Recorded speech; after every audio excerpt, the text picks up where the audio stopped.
the reason why He has to make a pathway through the wilderness. Just compare bugto. Before, He opened the way through the Red Sea. But now, He will make a pathway through the wilderness, through the rivers, through the dry wasteland. Ano ang purpose ni Lord? So the animals in the wilderness and in the wasteland will have something to drink. May ginmimit He Lord nga needs.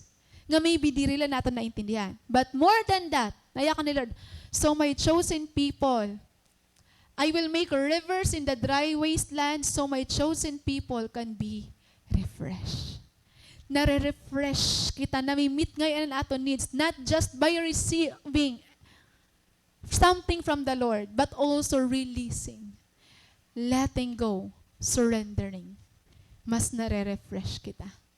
Kaya sometimes we keep praying, Lord, we manipulate our own by making ourselves believe that we need to know more, we need to read more, we need to listen to more preaching, do more in the ministry, para aton, that's the way we feel our longings. That's the way we meet our needs. Ginma-manipulate naton self. Nga kailangan naton maka-receive more, mag-gain more para ma-satisfy kita, para ma-meet ang aton needs. It depends on the situation, but for a time, for a season, dire hiyasoga dito. Maybe there will be a time bugto nga ang kailangan naton is dire to receive more, not to gain more, to know more, but to release more, to let go, to surrender. And that's the only way nga nami-meet naton ang aton deepest need. Have you noticed bugto, kung kailan ka broken and in pain, dun mo na mas na-feel ang nearness ni Lord. Kung kailan feeling mo weak ka ora-ora, dito mo mas na-feel ang strength ni Lord. Diba? Kung kailan waray na waray ka, dito mas na-realize nga, hey Lord, enough na. Yan kung kailan sukong-suko ka na yung mo kinabuhi, dito mo nakikita nga, may hope pa ngayon, may ginagawa pa, hey Lord. Kasi most of the time, na may meet ang aton needs, pinaka-painful, pinaka-weakest, pinaka-darkest moment. Kasi during those times, di rin nakita na nila yung aton kalugaringon. Di rin kita nag-focus sa aton circumstances. Ito nga mga situation bugto, it forces us to look to God, to depend on God, and to listen to Him. And by that, He is meeting the deepest needs of our hearts. And that is God Himself. Ang aton best experience kan Lord bugto, it's not when we hear the news nga nakapasar kita. It's not when we hear the news nga may trabaho na kita. It's not the time nga napalit mo ang imo gusto.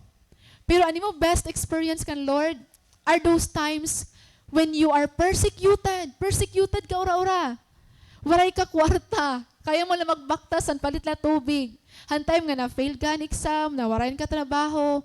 Tanan nga painful experiences, amo at ang time nga sobra kita ka-dependent kan Lord. Sobra kita ka-seeker nga da kan Lord. Amo ito ang time nga closer kita ora-ora kan Lord. And that was the time nga aton deepest need is waray na iba kundi Lord la.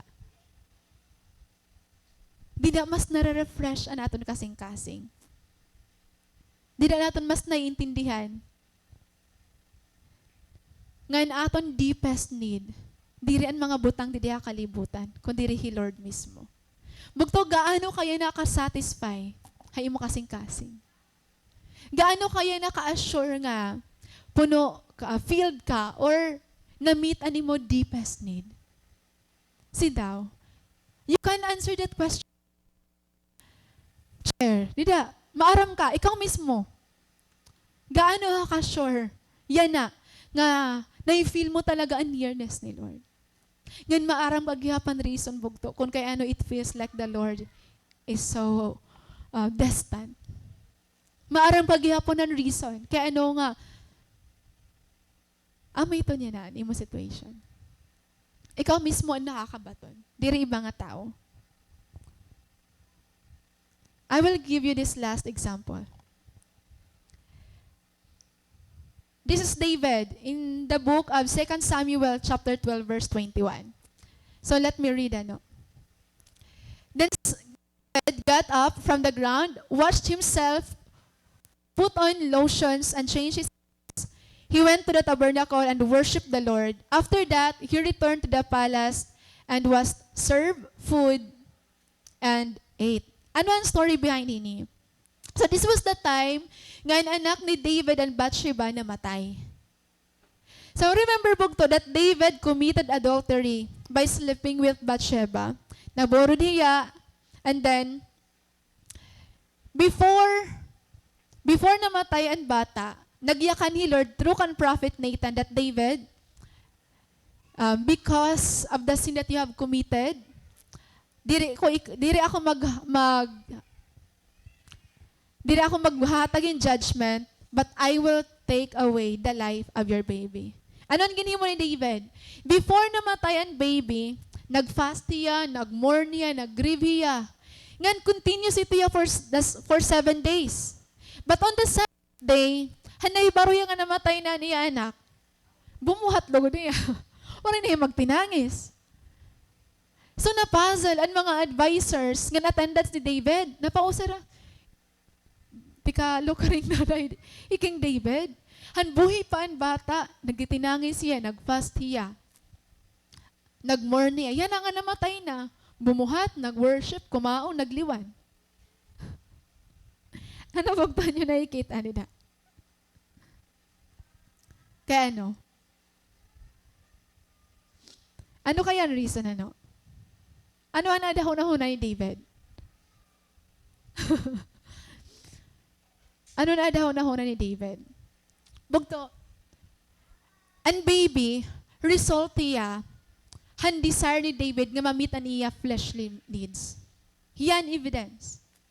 Ngan, crying out for the life of the baby is the same as telling God nga, Lord,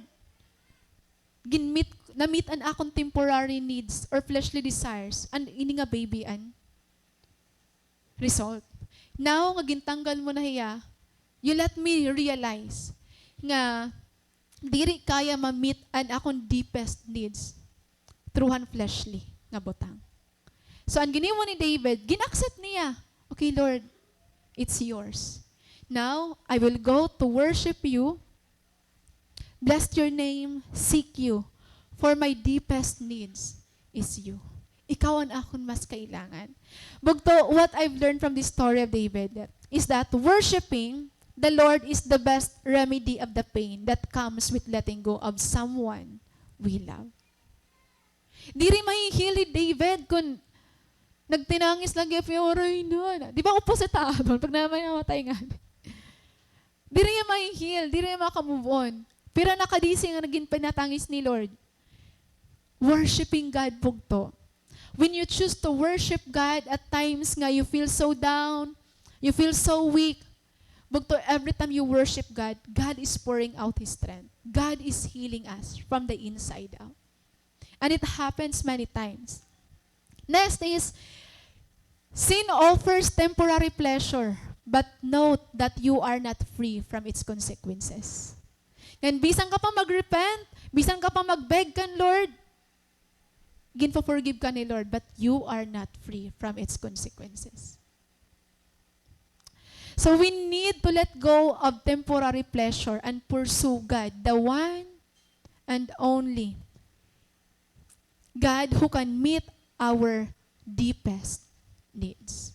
Bugto, ano ba ni mo deepest now? Deepest need yan na. Ano kaya ito niya? Ano ito nga nagbabother ha imo mind? Ano ito nga butang nga di ka na nga turogin maupay? Nga bisa nagatrabaho ko na apirya tigda? Kaya para imo kailangan mo ito. Gusto mo ito. Magiging malipahan ka ito. Do you think nga amo ba talaga ito ang imo deepest need? Amo ba talaga imo kailangan niya na imo life? Or mas kailangan mo hi Lord? This is the painful truth.